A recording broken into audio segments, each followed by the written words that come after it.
the Piqua Braves could not be where they're at without the constant support from the city and local sponsors. A special thank you goes out to Hartzell Propeller, Wells Brothers, Edison State Community College, and Apex Sports Zone in Sydney. All right, welcome everyone to Braves Nation. I'm your host, Coach Nate Penrod. I have here with me Jeremy Laughman and Dr. Brian Edwards. They're both coaches for the Piqua Braves organization. So first and foremost, thank you guys for taking your time out of your busy schedule, I'm sure, to sit down with us and give us an idea about what the Braves organization is about. So what I want to do is start off, Jeremy, with you. Just tell us a little bit about yourself, where you went to school, where you grew up, any kids, spouse, stuff like that. Well, I grew up in Covington. I went to Covington High School, graduated in 1992, moved to Piqua, met my wife at work. We have two boys now, 11 and 13 years old. We just, I enjoy baseball, played baseball in college for a couple years, coached them all the way up from Little League, T-ball, all the way up till now. Just that's it. Just love baseball. Excellent. Yeah. Thank you. Brian, same thing with you. Tell us a little bit about yourself. So I'm not a local. I'm from New York, Western New York, a little town called Cruiseburg. Grew up playing baseball there, Little League, high school, played a little bit in college, and then had the opportunity to work in the Brewers organization as an athletic trainer, and then came up here, moved to Piqua in 2005. Actually met my wife in college, Jessica, and we got married in 2005. Moved up to Piqua from Southern Ohio, and then we have two kids, AJ and Max, and I've been coaching them, or AJ since he was 5. I started coaching in this area when he started T-ball. I've also coached down in high school in West Virginia, Nitro High School. I was a pitching coach down there, and I've worked at a couple clinics as a pitching instructor for Rick Gold. And my youngest son, Max, he started T-ball this year, and now coaching JV at Houston High School. So needless to say, you have some baseball background. Yeah, I love it. So let me ask you, what's your favorite position in baseball? Jeremy, I'll start with you. My favorite position, for me to play or just yes, for you to play. I didn't pitch much in school. As a senior I did, but I liked pitching. I thought pitching was I don't know, it seems to me like it's the most challenging out of all the positions out there. You got to really think through it. I mean, it's you against the hitter. That's the favorite part. I mean, I like the one-on-one. You know, I mean, baseball's more of a team sport, but when you got the ball in your hand and you're pitching, it's really you against the hitter at that point. You know. Right. Okay. Brian. Pitching as well for me, but I'm fond of first base. But being left-handed, I didn't have many choices growing up. Gotcha. So, what do you remember most about playing when you were younger? Jeremy, start with you again. I would have to say, I think, you know, as I was young, like real young, at a young age, I remember being scared of the ball. I do remember being scared of the ball. I remember I hated it when we got out of T-ball and we actually had kids pitching to us. When I grew up in Covington, I remember they did T-ball and it's like we went right into kids pitching to us, you know. Okay. And I remember, like, you know, the kids could throw strikes and you're jumping out of the batter's box, you know. And that's, you know, the struggles with what we got now, you know, just the kids keeping them in the batter's box. That's all. If you just got the heart to stand in there, you know, that's when you're going to get the hits, you know. A lot of courage it takes. Yeah, absolutely. Yeah. How about you, Brian?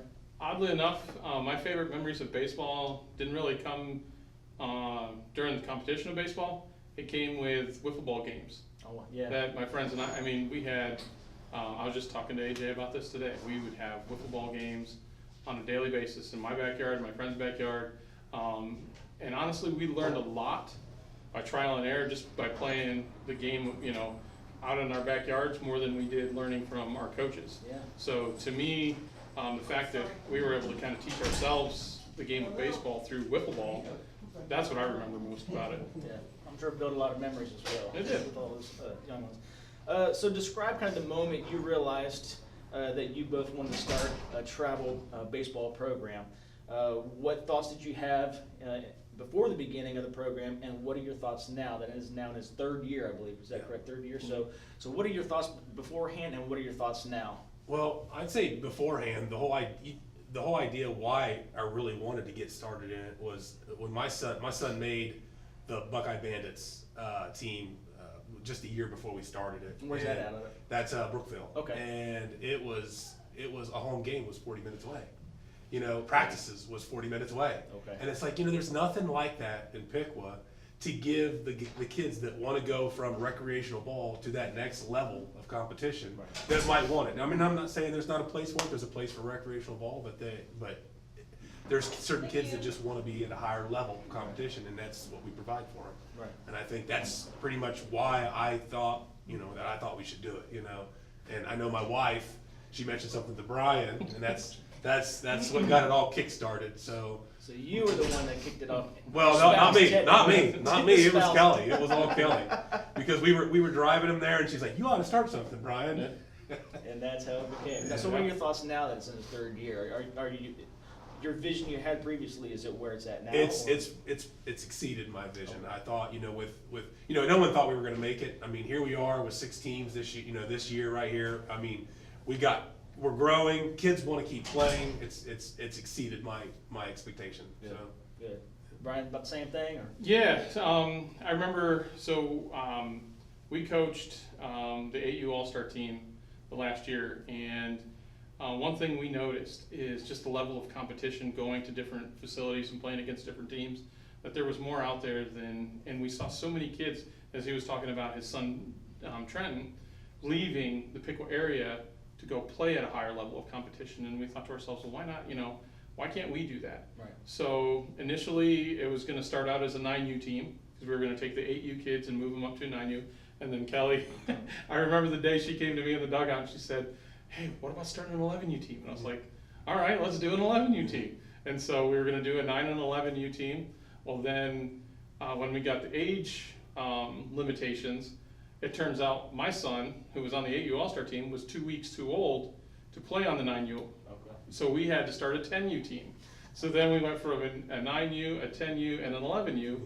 And one of the players that I was gonna have on my 10U team, Hunter Steinke, his dad Jeff, had several baseball players that he has coached over the years that really wanted to be a part of it, and they were gonna be too old to play 10U. So we started an additional 11U team. So we had 9, 10, and 2 11U teams. And this was all in a matter of like 3-4 weeks. Yeah. Oh, wow. Like, everyone developed this interest so quickly. And as a result, here we are today. But we couldn't, I'm gonna tell you right now, like Jeremy said, it has exceeded our expectations. But I think a lot of it is we've had a lot of buy-in from the parents, and we've had a tremendous amount of community support. That's great. And and we've had coaches who believe in the youth. Our mission has always been about the young players, and it's never wavered. That's always been our mission, that's always been our goal, and we've never wavered from it. And I think that's what's allowed us to be successful. Great. That's awesome. Jeremy, what was your main reason for wanting to create the baseball team? You kind of touched base on it a little bit about traveling. Is there anything more that you wanted to give your son at that moment, at that point in time? Just the experience. I mean, you know, the experience of playing against better kids makes you better. That's all there is to it. I mean, you play at a different level. I mean, the thing about this league is there's no limits. If you reach the limit where you're the better in that division, then you move to the next division, and now you're playing kids in that division. If you get higher than that, then you move to the next division, and then you could go even further than that. And you get in these and the tournaments are what's really fun. I know the kids enjoy the tournaments, but you know, you played the league and getting that competition and getting that level, and then you go to the tournaments and see what kind of other levels are out there, and that's just in different areas. I mean, it's just exciting, you know, and it's exciting for the kids. I wish I had the opportunity as a youngster like that, and there just wasn't like that. It wasn't like that when I was young. Right. I mean, the kids, you know, they should be really happy to see how things developed and how it can go from here. I mean, right. And I think, you know, when I was younger with the rec ball, I think all we had was the all-star tournaments, you know. And where I grew up in Covington, we had 4 teams. That's it. It wasn't like, you know, Piqua at least has 7 or 8, you know. I mean, we had 4 teams. So you played you end up playing. You played each team twice, and you played them. Hey, I just played them last week. I know we only got 4 teams, so Nice. yeah. So Brian, who came up with the idea of the Braves? The name, the Braves, or Braves? Actually, I think it was Jeremy. Yeah. We had came up with several different names, and we had the Venom. Was one of them. Venom. We had all kinds of different names, and we wanted to stick to the Native Indians. American theme with Piqua Indians, and so we thought, well, the Braves is a baseball team, so let's go with the Piqua Braves, and that's kind of how it came about. Brian, we've heard you say that the Braves are like a family. What exactly do you mean by that? Just being there, building this together, not just one person, not 2 people, that everyone involved has an integral part of their child's life, and that not just their child, but every child that is part of our organization. You know, whether it's the coaches, whether it's the parents, we try to just really build a community. I see too many people just kind of, I don't know how many tournaments we've been to, you may have seen this, you may have even seen this, where everyone just kind of scatters, go their own way. Or kids are from different communities and they come. We said from day one, we want kids from Piqua. We don't want to pull from other communities because we want to build baseball in Piqua. And in order to do that, we have to create a community. And well, in order to do that, you have to have a family atmosphere. And so from that point on, we've really made it about everyone coming together to just kind of be there for one another, build the organization together, and that's what we've done. And a small example of that is like when we first started, we didn't have a field, so we had to build a field. Yes. And just like we were thinking about what we could do for fencing, so there was this old field out by where was that at? I don't remember what field. Yeah, I that was remember out there, Tom Mason. But they let us have the fencing if we tore it out. Well, it had poison ivy all over it, so a lot of the parents got poison ivy from. There was probably 20. There was 20, including him. Dad's sons. We had a bunch of us out there pulling this fence off. Okay, so you were talking about when you first were getting a field, you were pulling out fences and getting poison ivy. So what exactly happened with that? Yeah, there was just, the fence had weeds intertwined into it because it had just been overgrown for so many years that it wasn't used. No one thought to look to see if it was poison ivy. We just started pulling. And we had several coaches, players end up with poison ivy. I was one of them. And lovely. Yes. So I'm assuming that's not where the field is currently. That is correct. Okay. The fence was, I think the deal was we had to have an outfield fence is what Yeah. we had to put out at Edison. We ended up tearing the fence out. I think it was only most of it was 4 foot and we needed a 6-foot fence. So we ended up just buying a new fence anyway. Yeah. You live in there. Yeah. Right? All right, Jeremy. So why was the decision to make, why was the decision made to try to keep the Braves a local team? I know Brian touched on it a little bit, but why just local kids only, and what qualifies someone to try out for the team?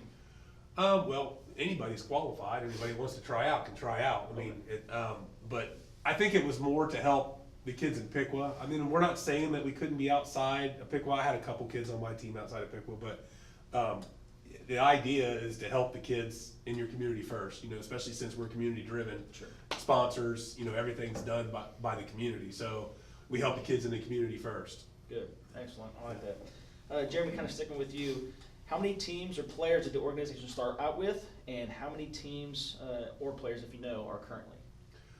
We had 4 teams to start the first year. How many players total? 41. Yeah, it sounds about 41 is about right. And now we're up to 67 and 6 teams. Wow, okay. So growing and we slowly. maintain it. So we went to 6 teams last year, and we still got 6 teams this year. To as they get older, they move on. Sure. So Right. especially with middle school and everything. But Okay, yeah, that makes sense. Brian, why'd you all decide to have a parent and player contracts, and what is exactly in the contract? So the reason we had a player and pair contract, just because we wanted to make sure that our parents and our players understood what it meant to be, have a sportsmanlike attitude.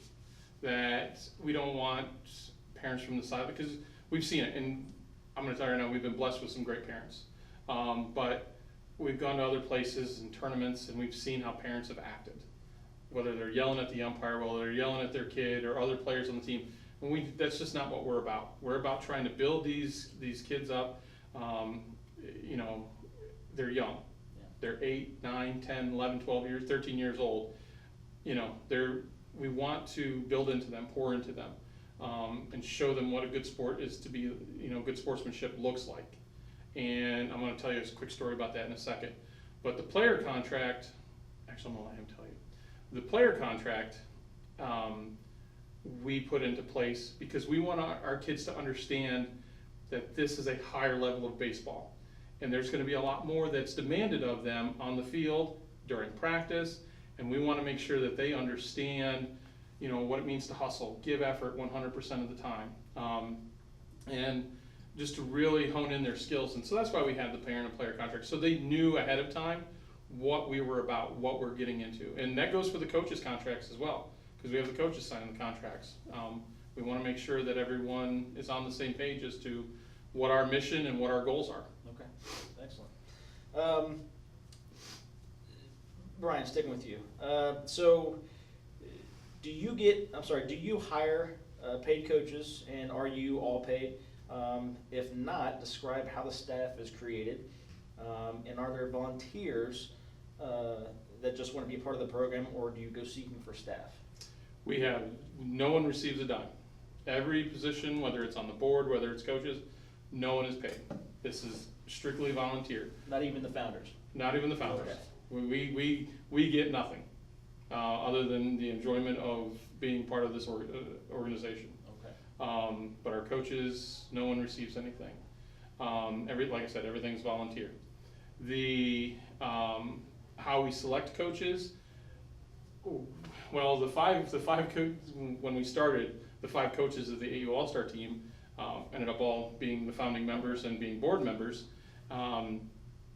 And so we kind of all separated and started teams. Okay. And then from there, I had known you from church prior to. I knew you were a man of high character and high quality, and that's what we were looking for in our coaches. Someone that wants to do the right things. Sure. Not necessarily always want to win games. Yes, winning is important, but also develop young players on and off the field. Right. Because we are about what they do on the field, but we're also about kids building leaders within the community. So we wanted a coach that could get behind that. And so that's why we brought you on, and then we let our head coaches select their assistant coaches. Okay. And then same with 10U, and then this year with Matt with the 8U, Matt Hare. So did the new coaches coming up, like say the 8U team or a new team being created, does someone usually come to you, or do you go seeking out? Matt, I came to you. I had approached you. Matt had actually come to me, as well as Sean and Tony came to me with the 10U last year. But Matt had approached me. He was at my neighbor's house right behind me, and he had asked me. He goes, "Hey, is that the Braves coach?" And he said, "Yeah." So he came run over, and we had a conversation, literally between my fence. That's kind of how he got involved in. He sat down and met with us, and him and his coaching staff met with us, kind of like we did with you guys. Met with the board just to make sure everyone was all on the same page, and we really just kind of, not necessarily an interview process, but we want to make sure that the coaches in this organization are in it for the right reasons. Sure. Excellent. Jeremy, what league are the Braves associated with, and how many games do they usually play in a season? We are associated with the Midwest Ohio Baseball League. I'd say the teams play anywhere from 25 to 35 games a year. Consistently, that's with tournaments. Some play a little more, some play a little less. It just depends on rainouts and that. But yeah, I'd say that's probably about right. That's it. Compared to rec league, how many games usually rec league? About 10, 12? 12, I think. Okay. Yeah, and it's it's 12 games with it's the same thing in rec league. I don't know. That's why I think that's kind of why I talk about rec league. There's a need for rec league. However, like the experiences that I had when I was in PYBSA you know, you've got some kids that are, you know, they're better than some other kids, you know, but it seems like, you know, in rec league, and they do it the right way. You get on as a coach, and you get your team, and you keep that same team all the way through, you know, the rec league. But, you know, if you start with a T-ball team, when you get to G-ball, you know, you have a pretty good team because you have all older kids. Well, then there's some that they're coming in the same league as you, and they've got to start all over, you know, and that's just the way it works, you know. That's why I kind of like this, because it keeps all the age groups all the same as they're going up. Like I said, and it divides them into different divisions. So, what's the furthest team you've played? I mean, is it all in Ohio, or have you gone outside of Ohio? No, we played Indiana. We played a team in Indiana. When my first year, which I don't know if we touched on this, but we were talking about bringing Piqua kids back. My first year, I brought 6 kids back that were not playing in Piqua anymore, that were playing on other select teams. So because I had that, and we brought Jeff on board, he was going to play D3, we played D2. Now, we didn't do that well in D2, but it's really tough competition in D2. But a lot of the kids that played were struggling on the teams that they were on, so we brought them all together. They all get more playing time, and I'm sure they got better from it. You know, I know a couple of them moved on and moved away, and they're playing in some high caliber baseball teams now. So, so I mean, that's what it's about. It's gotta make you feel good. That's what it's about. If we get one good player out of all these kids, we've done something right. So, nice. Jeremy, kind of sticking with you, we kind of touched base a little bit on the home field. So, do the Braves actually have a home field? Yeah. And describe how that's created or organized. What about during the off season or the cold weather season? What do you do for that? Well, first it started with just a backstop. That's all it was. It was a backstop. It's out at Edison. So I think it's the Edison Girls' old softball field. It was the old softball field years and years ago. It's just south of their new field that they built. So Edison gave us that field with the they were going to use it with us. The next year they were going to try to build a girls' softball team, and they were going to let us have that field, let us build the field, and they were going to add to it whatever, and then put girls on it. Well, they ended up moving the girls somewhere else, so they let us have that field. So we constructed it out of, it was just a pile of grass and a backstop. Yeah. So we got, fortunately my work lets us have all the equipment for free. Nice. So we dug it out, we lined it all out, and we put a fence up, and put the fence up in the snow, mind you, but. Yes, it was. But with not, we had all the parents chipped in. I can remember I remember 20 people out there raking dirt and everything else, because we wasn't allowed to bring dump trucks out. The time when we first built the field, it was too wet to bring out the dump truck, so we had to have the dirt dropped onto the basketball court and then haul everything out with trailers and wheelbarrows. That's like 200 yards away or something like that. Yeah. Oh my goodness. So we had a trailer that had wheelbarrows and just filled with dirt. They drive the 4-wheeler out there. We dumped the dirt, and we had volunteers with 4-wheelers and trailers coming and wheelbarrows, and we were just out there dumping it in piles and raking it around. We knocked it out. 40 tons of dirt, I think. 60 tons of dirt. That was fun. Yeah. It sure was. Creative Good memories, time. obviously. Oh, Yeah. So what about the off season? What do you do in the cold? In the cold, like what do we do for practice, you mean? Sure. Or we have facility Apex for our winter practices, which we are currently in right now. Yeah. We just signed a 3-year contract with them. We used them last year as just a trial to see how it was going to work out. They put in batting cages for us. It's a beautiful facility. Our first facility we were in wasn't bad. It was a little chilly in there. It was kind of a last minute thing. We didn't know what we were going to do. But it's nice to have this place. It's big enough to have 2 teams in here, full infield on one side and batting cages and pitching on the other. It's really blessed to have this place. Yeah, we'll get the opportunity. We'll go take a tour of the place here momentarily. So are there any future plans for fields or anything else of that nature? Are we going to stay mainly out behind Edison right now? Or? Well, we have just acquired Pittsburgh Park. I think all the paperwork's coming into play right now. We will have a couple of fields available out there, which we need because we've got older age groups coming up, which we need bigger fields. So, they have the room to give us that. So we also have Upper Moat. We also did some things out there last year. Parents were out there pitching in. We put in telephone poles, nets to make it all safe for the kids. It's been a wonderful experience. Constantly fun, I'm sure. Yes. Okay, so Brian, when does the season start for the Braves? Not just the games, but camps, practices, and such like that. So we usually run a fall camp. We've done one each of the last 3 years. First year, Coach Rick Gold and Coach Brad Levy did a pitching camp for us because the majority of our players had never pitched before, and we were all moving to kid pitch. Okay. So we really wanted to get that experience to them, and it was a fantastic camp and clinic, and it worked out well. And then last year, we worked with Coach Levy and the Piqua Braves high school baseball team, and then this year we worked with Travis Farrick, who is the pitching coach at the University of Dayton, and they ran a clinic here, and that was fantastic. So we usually try to do one in the fall, just to kind of get everyone primed, knock off a little bit of the rust from August to September and October. Then we start practices, usually the third week in January here at Apex, and we'll run indoor practices until usually the first or second weekend in March, and then we move to the outdoors, weather permitting. Weather's never cooperates. Technically, the season starts for the Midwest League usually the third or fourth Saturday of March, but we've made it a point, we don't start any home games. We have a big home opener weekend. We usually do that the first weekend in April, and we'll do the same again this year, where we have all 6 teams playing that weekend or on that day, whatever the case might be. Bring out food trucks just so we can get everyone kind of geared up for it. Nice, excellent. That sounds like again another good time. Yeah.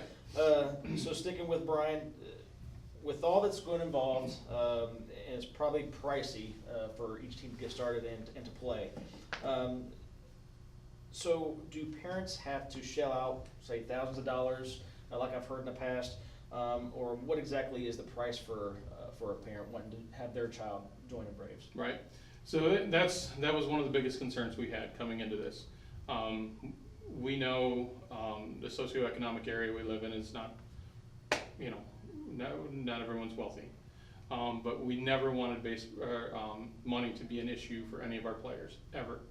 On average, when we first started, average team in the Midwest League was paying $800 a player. Yeah. And there's teams that are upwards of $1,600 to $1,700 a player. And there's travel teams in this country that pay $10,000 a player. Some more than that. Yeah. Wow. So we've done a really good job with fundraising and getting corporate sponsors like Hartzell, like Wells Brothers, Family Farm and Home, to really help cut down on the costs. And we do some big fundraisers with our golf outing, and each team's been doing some individual fundraising. So we've been able to keep it down to, for returning players, it's $250. For new players, it's $350, just because we get them a bag and a helmet. Okay. And the bag and the helmet are used year in and year out, so that way we don't have to pay for the extra. The returning players don't have to pay for the extra. Sure. This year we did have to bump it up for our 13U team to returning players paying $300 and the new $400, just because they have an extra umpire. Okay. So they have 2 umpires now that we have to pay for instead of just the one. But sure, that's a fraction of the cost as to what most teams are paying. Absolutely. And so far, so good. So you mentioned fundraisers. So the golf outing, and let me just say, if anybody has not gone to the golf outing for the Piqua Braves organization, it's a fun time. I'm just telling you, it's always a fun time. So what other fundraiser is the organization looking at to? So we've done some raffles in the past, and we're getting ready to do our second raffle. We're doing a vacation on us. That's kind of the theme. We've been able to secure a $2,000 vacation voucher from AAA. Nice. And we're selling raffle tickets at $10 a piece that we hope that people are interested in. I know several people have put it out on Facebook and have already sold out before we even got the tickets in. We just got the tickets on Friday and they were already sold out before the tickets came in. So I think it's going well, and hopefully it will. I also know some of our individual teams have done fundraisers that have been fantastic. We've got, I've got to put a plug in for it because they worked so hard. The mother-son glow party, or the dance, yes, coming up February 23rd. Yes.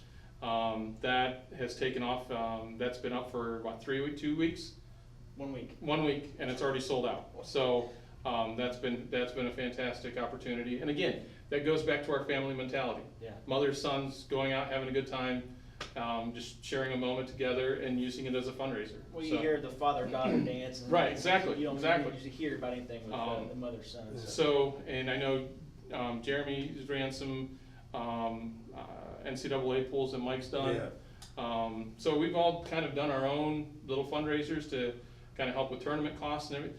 The whole purpose is we never wanted this to be about money. Yeah. We wanted the kids to be able to get the experience without putting a stress on the checkbook. Excellent.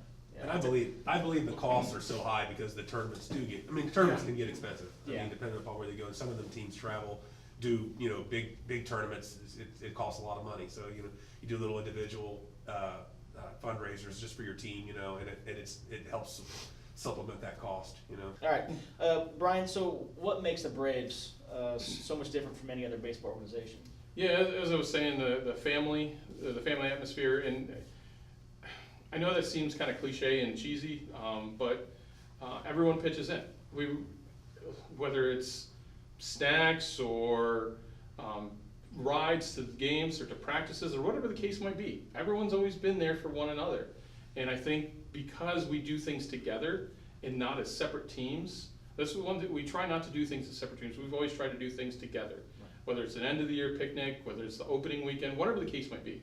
We've always tried to do things together. And with that many people, it's hard to fail. Sure. But I think the biggest thing is that everything we've done has been intentional. Like there's been a lot of intent and a lot of want. Everyone's wanted to be a part of this. Everyone's wanted to do something. It's never been a need. Everyone's wanted to just help out wherever they can. So I think that's kind of what separated us. Jeremy, same question. What makes Braves so much different from any other baseball program?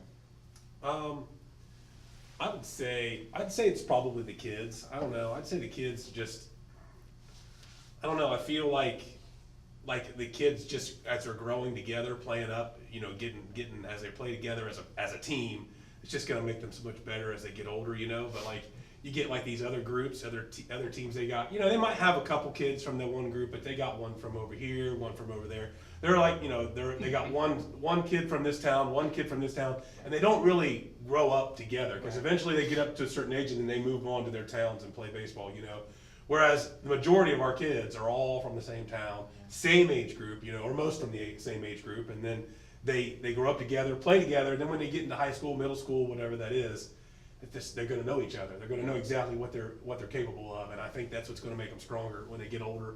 I think that's really what it's all about when they get older, the kind of level they're going to be able to play when they get in middle school, high school, and maybe even further than that. Sure. So, Yeah, makes sense. Yeah. And I've had the opportunity to go to local schools in Piqua, and I've seen, a particular baseball team will wear their jerseys on one day, and they're all out there playing together. It's like it really takes a village, to keep it together. Yep.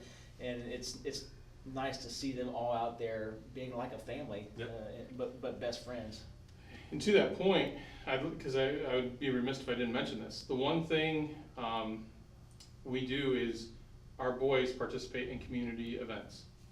We do a lot of different community back events, helping out the Piqua area, the Piqua community. So our boys are giving back. They received a lot from the community. They received a lot of support. So we want them to understand and never take for granted what they've received. So we have them give back to the community. We've worked with a wonderful program with the Piqua Munch Bunch backpack program. We've worked with Kester Pavilion, and we've got some things that are going to be coming up in the works here in the next couple of months once they get finalized. But we've got some great opportunities for our boys to be able to give back in the community. Excellent. I like that. So the next one is for both of you. Jim, I'll start with you. Tell us one thing, or one of the most memorable moments you've had as a Brave. Okay, I'd have to say my first year as 9U coach, I'm sitting there on my couch, season's over with, and we had so year, but we really came on. We came on at the end of the year, we won 5 of our last 6 games, and we beat the team that run-ruled us. We run-ruled the team that run-ruled us in the very first game of the year on our opening day. So, we ended nice. I get a call from Willie Westfall on a Saturday, and he says, hey, he's like, how'd your season go? I said, well, it went okay, and we ended it really strong. I said, we started out a little rocky, pitching and everything, but we ended up pretty good. He's like, well, I just wanted to tell you, there's 200 and I think it was like 43 teams or something like that in the Midwest Ohio baseball, and we were the only team to get selected for the honorship award for, it's like a sportsmanship. He's like, it's the highest honor that you can get as that, and all the kids got to go to the Dayton Dragons game. We got to sit on the VIP deck, where you got free food and everything, watch the game. It was pretty exciting for the kids. I mean, to be able to do that, to watch Dayton Dragons from that, getting invited to do that, Sure. was just really an honor, and it was great. And even Wade said he was glad to see somebody from Piqua get it, because he never gets anybody from this area. Yeah. So, but it was. I have to be the most memorable thing for me anyway. So I'll say they usually give Dragons tickets like the first and second place winners. first and second place get Dragons tickets, and we saw them, but they didn't get the VIP deck. They just sit at the game. Yeah. And the reason for that is this sportsmanship award, and Wade will tell you this, the president of the Midwest League, Wade Westfall, it is the most important award he gives out every year. Yeah. To him, it's the most important. And for Right. Jeremy and his team, him and Mike and Jeremy Branham and their kids, to win it in the first year, Right. hats off. It was fantastic. And It was. attitude reflects leadership, so that kind of goes to show you what kind of caliber of coaches Right. you have in that organization. So, well done. Same question for you, Brian. Most memorable moment. Most memorable moment. There's been so many moments on the field. I don't want to take away from any one particular during a game or anything like that. I would say the most memorable moment for me was our home opener weekend, our first year. We had games scheduled April 2nd. We had all 4 of our teams were scheduled that day. And it was a monsoon the day before. Actually, 2 days before, Thursday and Friday. And Jeremy and Jeff Steinke, one of our other board members, and myself were out there Friday evening in the pouring rain, using a trash pump, trying to suck the water off of the infield. I mean, it was lakes. They were everywhere. It was a new field, so it was So nothing. nothing was really leveled out it really just- well. It was right. it's just laying there. Yeah. We spent a good 4 or 5 hours Yeah. on the phone talking to our coaches, saying, yes, we're gonna have to cancel for Saturday, but we're gonna try to get this ready for Sunday. And so we did the best we could on Friday night. Finally, Saturday, the sun came out, field was still a mess.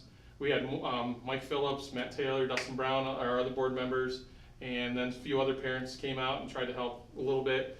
We created a heat tent. We took 3 giant tarps and wrapped them around the infield. We folded them over the infield, and then we stuck a salamander heaters under there to blow hot air. And to make like it worked. It started to inflate. It was heating up, drying out the infield. All of a sudden, a big gust of wind came and took the tarps away. So it's a long story, but we busted our butt those 2 days. And we opened on that Sunday. So we were only off by 1 day, but we had our first home opener. Field in great shape, lined, looking beautiful, and first pitch was at 12 o'clock that day with our 8U team, or our 9U team. And to me, that was the most memorable moment when we had that first start. Never forget that one, No. I'm sure. Yeah. So, Jeremy, where do you see the Braves? Where do you see the Braves at in the next 5 years as the entire organization? I hope to see him growing further than what I'd like to see a 7U. I mean, I feel like we could bring. I know a lot of the bigger schools bring in 7Us to play 8U, and then they keep that team together for the 8U the next year. And then it just makes it better. I'd like to see that. Multiple age levels all the way up. I mean, it'd be nice to get a couple of our teams into some D2 as well. Yeah. I'd like to see them grow and get up into D2. I'd like to see us have 10 teams in 5 years, with ages all the way up from 7 to 14. So, I know once it gets past that, it's hard to Yeah, get the it kids does. together Sure. with middle school. Sure. You know, there's a lot of stuff going on in middle school, so, but yep, that's where I see us. All right. How about you? I'd like to see just the continued growth. Everyone, wanting to be involved with it, new people popping up, sharing some new thoughts, some new ideas. I just don't want things to get stale, and I think we've done that. So far, I think each year someone's brought something new to the table. So I want to continue to see that. I want us to continue to see the growth of the teams. I agree with Jeremy. I'd like to see a 7U team. That may be in the works for next year.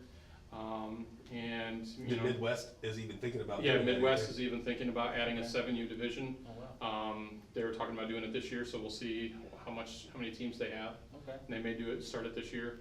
But yeah, just the continued growth, on and off the field, within the community and with teams developing, moving up to D2, maybe even a D1. I'm excited to see the players that are growing older now and going into middle school. I'm excited to see how they compete Right. and how they play against other schools, Oh, yes. And- other cities, in the area. And this is our first year for seeing that. Okay. Yeah. We have several kids on the 7th grade team that have come through our organization in the last couple of years. So see how that translates. Yeah, I hope it does well for them. Jeremy, is there anything that the Braves currently are in need of? Larger fields. Yeah. Because once we get, I mean, we have the one out at Pittsburgh now, which we just acquired, but I mean, we're gonna share it with them. So, I mean, I think there's gonna be enough room there, but, in order to grow, we're gonna have to have more fields. And they're gonna have to be some that are bigger spaces, because we got the Edison Field, which is our home field. However, it's only gonna accommodate up to 12U, and that's as far as it's gonna go. The fence isn't any bigger than that. There's no more room to go out. The woods are there, so, I mean, that's Yeah. just it. Nice. Yeah. I don't know where I was going with the next one, but yeah, that's good. So Brian, if someone wants to join the Braves family or wants to support them, how can they do that, and who they need to contact to do that? They can contact, they can look us up on Facebook. They can contact any of the board members or any of the coaches. The board members are Jeremy and myself, Jeff Steinke, Dustin Brown, Mike Phillips, and Rachel Funderburg are all board members. They contact you, any of the coaches, any of the parents that they come in contact with. And they can always point us in the right direction. We also have a website, piquabravesbaseball.org, so they can contact us and look us up there. So we're trying to get our name out and try to find different ways for them to communicate and however they want to support us, or if they want to be a part of the organization. We're always happy to have people part of it. Excellent. All right. Anything else that you want to add? I'd just like to point out, Brian does a great job. He's our point man. He is our president, and he does a great job I mean, he's behind the scenes with Power Sports with our uniforms. Jessica's right there. She's the one that helped do the website and everything. So, I mean, I just want to give them a thank you too. I know they put a lot of time into it, a lot of time. I know it's all because of Kelly. That's Kelly's fault. Well, yeah, we yeah, gotta blame her. Yeah, but yeah, I mean, yeah, I'm but glad I she mean, did. I know that us board members, we're also on the board too. But Brian really puts a lot of time into it, a lot of mind. You know what I mean? A lot of mind goes with it. So I just want to thank Brian for that. So Well, thank you, I appreciate that, but I have a small part of it, and we're a team, and if it wasn't for Jeremy and his ability to, him and Jeff Steinke, they're the creators of the field. Yeah. There's no two ways about it. the reason why the water stays on the field is because of Mike, because he tried to use the skid loader. We We let him play with it a little bit. And he was digging holes in it. But everybody's played a role. Jeremy working for Wells Brothers and the donations they've given us with the heavy equipment, it's been fantastic. He and Kelly, he says I work with Power Sports. He and Kelly are part of this as well. Yeah. We make the four of us. All of our board members have been integral. All the parents have been integral. So I thank them. Makes everything we do a lot easier. But the amount of time and effort that the parents have put into this, and the amount of support that the parents have given us, given the players, putting up with our craziness at times, that's who I really want to thank. Yeah. All right. Well, I want to thank both of you for taking the time out. again, out of a busy schedule, to come out here and kind of give us an insight on what the Braves organization is about. So again, thank you, Jeremy. Thank you, Brian. For those who are watching, make sure you like this, follow the channel. We're going to have more videos talking with some of the players, some of the parents, giving you kind of the behind the scenes insight on what the Braves organization is doing this season and beyond. So thank you very much for joining Braves Nation.